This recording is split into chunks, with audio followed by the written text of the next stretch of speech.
Magandang buhay! Ako si Teacher Beth, ang inyong guro at makakasama sa pag-aaral ngayong araw sa Araling Panlipunan, ika-4 na baitang. Ikaw, ako, tayo ay mga mamamayang Pilipino. Halina at ating tuklasin ang mga bagong kaalaman na ating tatalakayin sa araw na ito. Handa na ba kayong malaman ang mga tungkuling ginagampanan ng mga mamamayan para makamit ang kaunlaran? Tara na! Samahan niyo ako. Sa araling ito ay masusuri natin ang mga bahaging ginagampanan ng mga mamamayan sa pagtataguyod ng kaunlaran ng bansa. Bago yan, may dalawang mahahalagang katanungan na tayo'y kailangang sagutin. Una, paano kaya naipagpapatuloy o naitataguyod ng mga mamamayan ng bansa ang kaunlaran nito? Ikalawa, ano-ano naman kaya ang bahaging ginagampanan ng ating mga mamamayan upang umunlad ang bansa? Mahalaga na masagot natin ang dalawang katanungang iyan para masagot naman natin sa pagtatapos ng araling ito ang ating kasanayang pampagkatuto na nasusuri ang bahaging ginagampanan ng mga mamamayan sa pagtataguyod ng kaunlaran ng bansa. Masasagot natin iyan sa pagpapatuloy ng ating aralin. Ngayon, para ihanda kayo sa pakikinig, hayaan ninyong tulaan ko kayo. Narito ang tula na pinamagatang Ang Mamamayan para sa Kaunlaran, nakatha ni Binibining Raylene A. Alveira. Pakinggan niyo ako. Mamamayan para sa Kaunlaran ni Raylene A. Alveira. Bawat mamamayan ay pantay-pantay. Walang mahirap, walang mayaman. Lahat may sariling katalinuhan at kakayahan na kailangang linangin para sa kaunlaran. Dito sa ating aralin, iyong matututunan, mga gampanin mo bilang isang mamamayan. Ikaw mismo ay makakatulong bilang bata para sa ikauunlad ng iyong bansa. Napakaganda naman ang tugma. Lahat ng iyan mapapatunayan natin sa ating aralin. Halika kayo, maglaro muna tayo bilang pagbabalik-aral. Alamin nga muna natin kung talagang natutunan ninyo ang mga konsepto sa nakaraan nating aralin.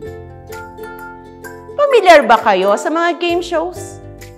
Gawin natin ang Deal or No Deal the AP Way. Dito sa larong ito, magbibigay ako ng mga pahayag na sasagutin nyo kung sinasang-ayunan ninyo o hindi.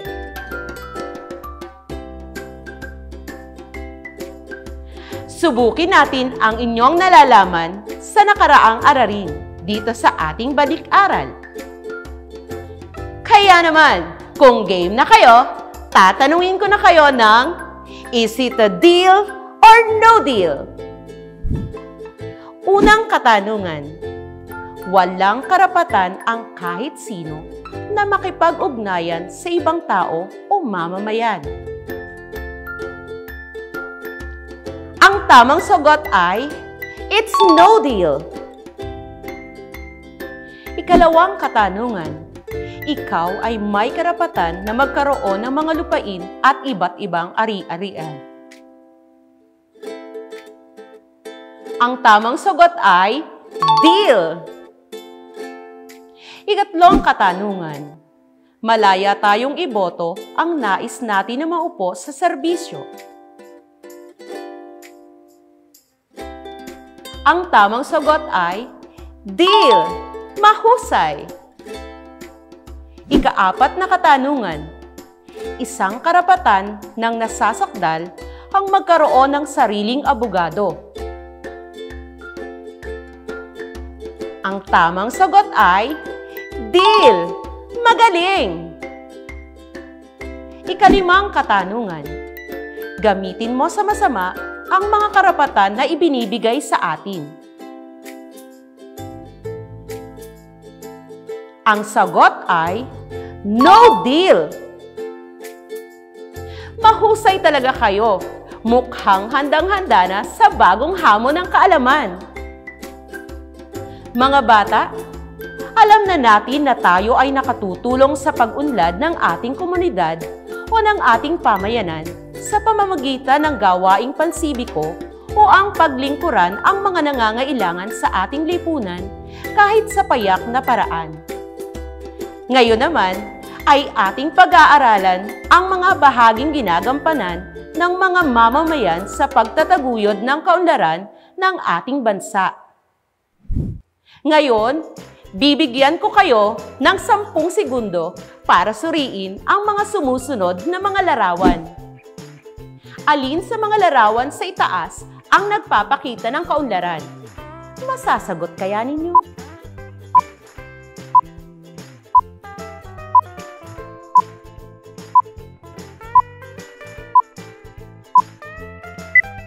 Tama! Lahat ng larawan na inyong nakikita mula sa gurong nagtuturo sa mga mag-aaral, larawan ng pamilihang panlunsod ng Kalapan, larawan ng pagpapatayo ng mga gusali sa ating bayan, at iba pang mga larawan ay nagpapakita ng kaunlaran ng isang pamayanan. Napakagaling niyo talaga! Ano naman kaya ang kahulugan ng kaunlaran base sa mga larawan? Sige nga, isipin natin. Mga bata, sabayan niyo ako na basahin ito. Ang kaunlaran ay nakabatay sa kasaganaan ng mga mamamayang bumubuo nito. Itinuturing na maunlad ang isang bansa kung pantay-pantay ang pagturing sa mga mamamayan at maayos ang pagpapatakbo ng lipunan. Kung pantay ang turing sa lahat, walang aabuso sa karapatan at kapangyarihan. Ang ibig sabihin nito, walang mahirap, walang mayaman sa pagsunod natin sa batas.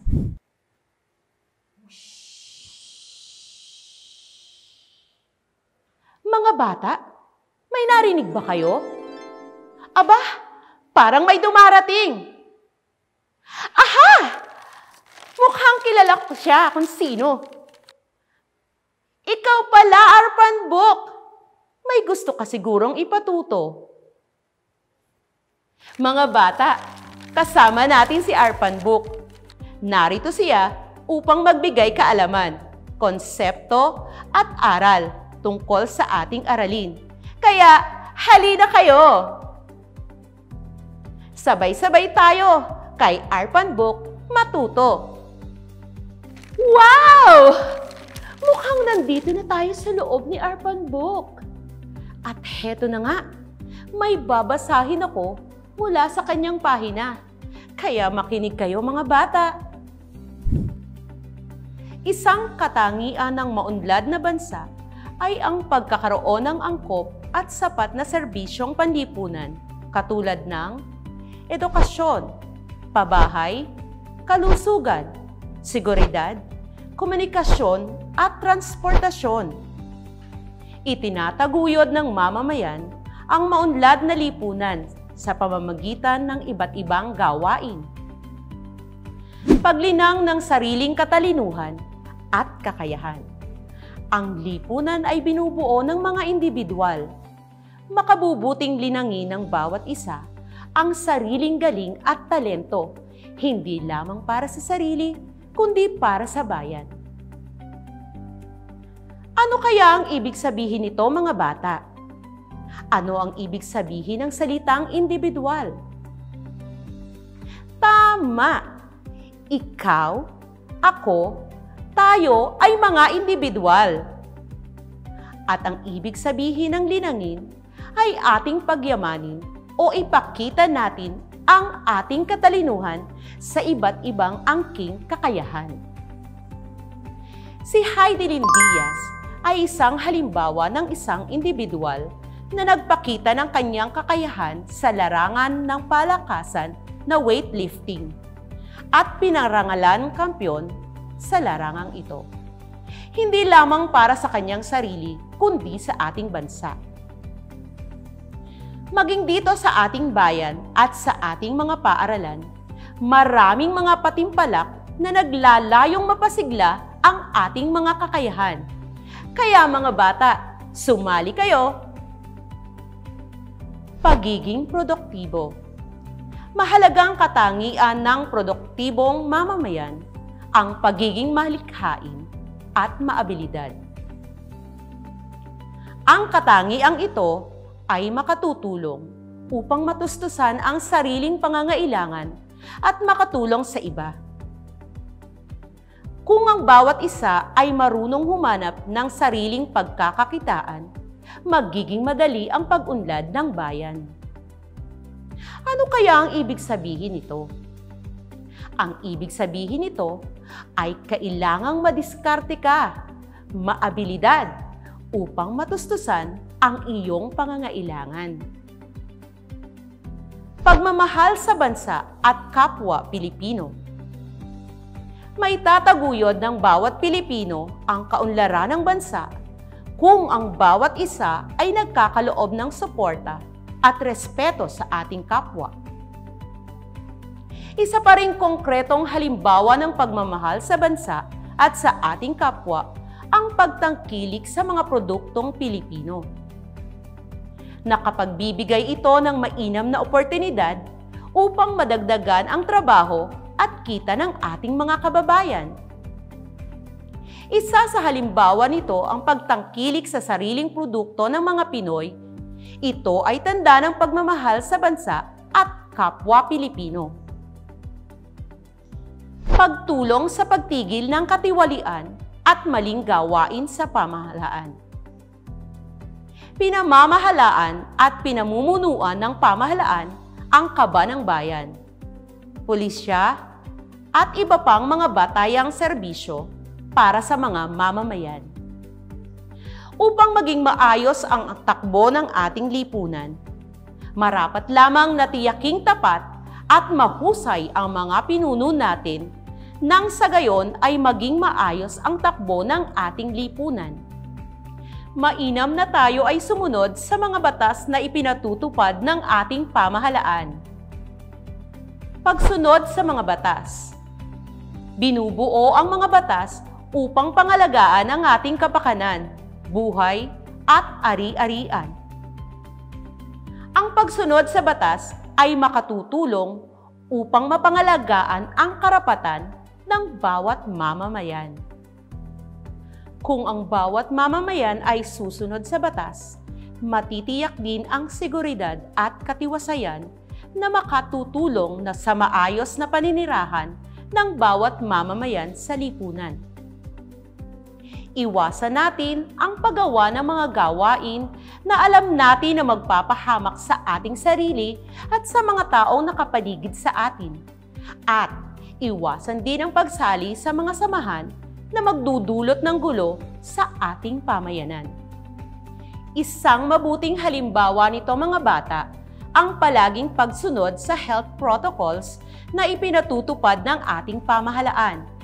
Ito ay para sa sama-sama nating matagumpayan ang pakikibaka sa COVID-19. Pangangalaga sa kapaligiran at pamanang lahi. Inihahandog ng kalikasan ang lahat ng batayang pangangailangan upang mabuhay ang tao.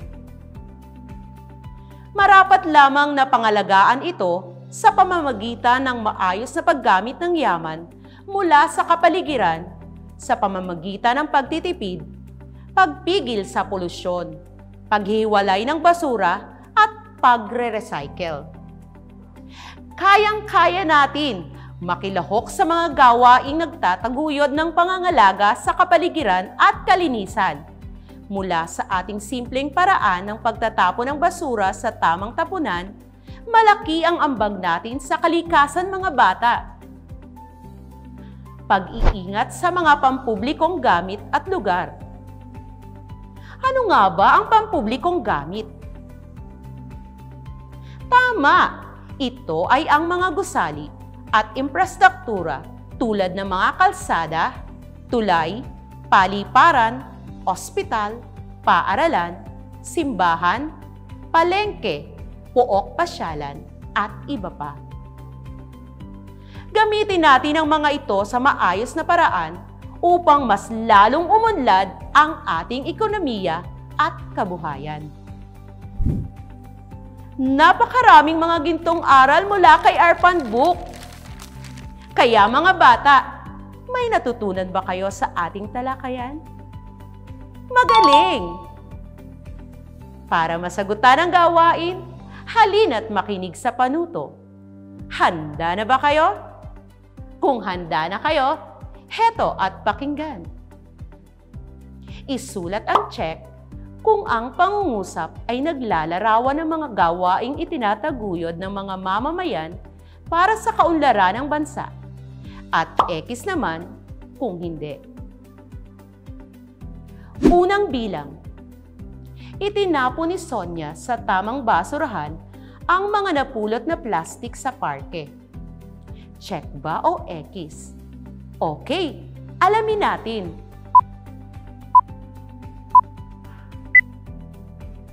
Ang tamang sagot ay check. Ikalawang bilang. Nagbayad ng tamang buwis si Ginoong Ramos batay sa kanyang kinikita. Check ba o X? Ang tamang sagot ay check. Magaling. Ikatlong bilang. Taon-taon ay nakagawian na ni Joanne ang bumili ng mga sapatos mula sa ibang bansa. Check ba o X?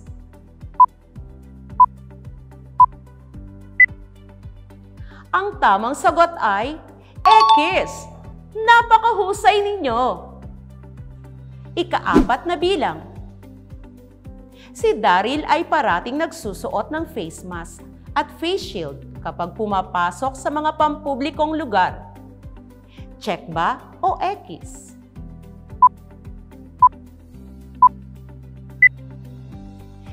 Check ang tamang sagot.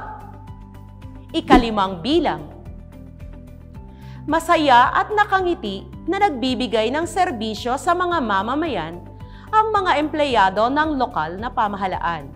Check ba o X?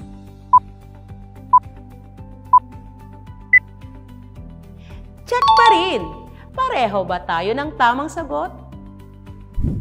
Kung nakakuha ka ng 3 hanggang 5 sagot, bigyan nyo ang inyong sarili ng Arpantastic Club. 1, 2, 3, 1, 2, 3, fantastic! At para naman sa nakakuha ng 2 pababa, galingan pa sa susunod mga bata. Kayang-kaya mo yan! Ngayon mga bata, laging tandaan, ang maunlad na bansa ay nangangahulugan ng pagkakamit ng kasaganaan ng mga mamamayang bumubuo ng bansa. Ang mga ginagampanan ng mga mamamayan bilang bahagi ng lipunan ay mahalagang kontribusyon sa pag-unlad ng isang bansa. Kinakailangang mapaunlad ng mamamayan ang kanyang sarili upang maging kapaki-pakinabang na bahagi ng lipunan. At paano nga natin ito gagawin mga bata? Sige, isa-isahin ulit natin. Una, paglinang ng sariling katalinuhan at kakayahan. Ikalawa, pagiging produktibo. Ikatlo, pagmamahal sa bansa at kapwa Pilipino. Ikaapat, pagtulong sa pagtigil ng katiwalian at maling gawain sa pamahalaan. Ikalima, pagsunod sa mga batas. Ika-6, pangangalaga sa kapaligiran at pamanang lahi. Ika-7, pag-iingat sa mga pampublikong gamit at lugar. Mahusay! Bigyan natin ng Arpantastic Club ang ating mga sarili. 1, 2, 3, 1, 2, 3, Arpantastic! Ngayon mga bata, alam na natin kung ano-ano ang mga ginagampanan ng mga mamamayan sa pagtataguyod ng kaunlaran ng bansa. Maaari na kayong kumuha ng papel at sagutin ang ipakikita kong gawain. Sa gawaing ito, iguhit ang happy face kung ang pahayag ay nagpapakita ng pagtataguyod ng kaunlaran ng bansa at sad face naman kung hindi. Unang bilang, sumasali ako sa mga palatuntunan upang maipakita ko ang aking talento at mapagbuti pa ito.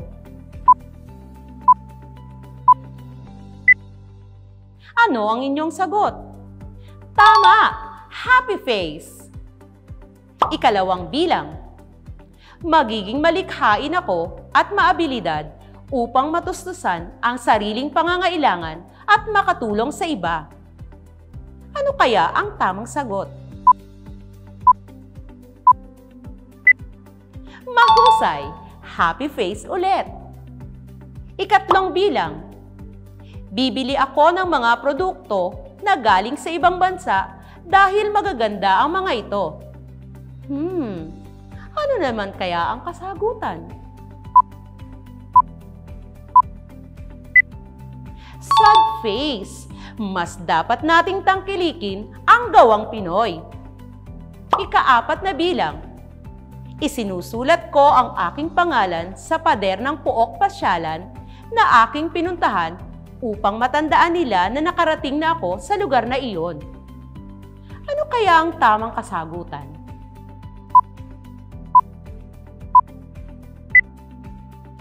Sad face! Tandaan mga bata, anumang uri ng bandalismo ay masama. Ikalimang katanungan, iipunin ko ang mga bote ng soft drinks upang gawing kapaki-pakinabang na gamit.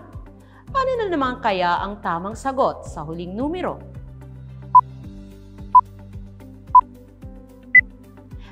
Napakahusay! Happy face!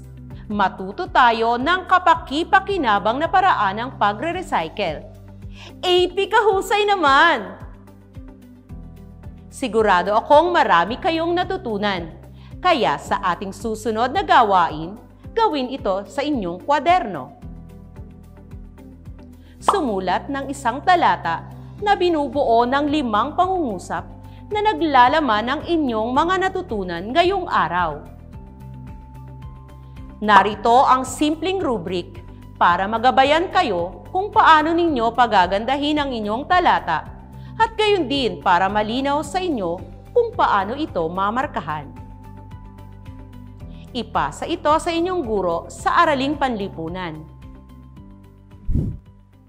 O ngayon mga bata, dahil marami kayong natutunan sa araw na ito, naniniwala ako na magiging isa na kayo sa mga mamamayan na nagtataguyod ng kaunlaran ng ating bansa. Hanggang sa muli mga bata, paalam!